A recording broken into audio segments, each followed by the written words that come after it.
তুমি কি করে সব বুঝে যাও বলো তো মা?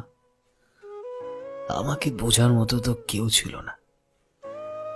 যখন কিনা আমি নিজের থেকে হেরে গিয়ে চুপচাপ ঘরের এক কোণে বসে থাকতাম, তখন আমার মুখের দিকে তাকিয়ে তুমি বুঝে যেতে আমার জীবনের অবস্থা।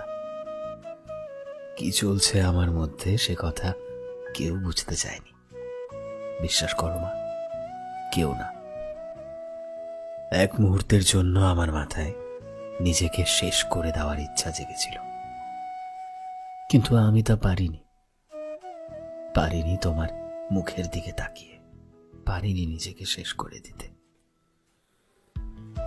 জীবনে যখন নানা ব্যথা নিয়ে এগিয়ে যেতাম, তখন একমাত্র তুমি পাশে থাকতে আমার।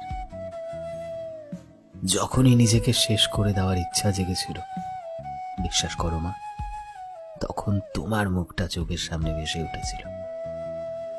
তাই হয়তো শত ব্যথা থাকা সত্ত্বেও নিজেকে তোমার থেকে দূরে সরাতে পারিনি। তুমি তো আমাদের জন্য কত কিছুই না করেছো। আমি কি তোমার জন্য নিজেকে বাঁচিয়ে রাখতে পারবো না? নিশ্চয়ই পারবো।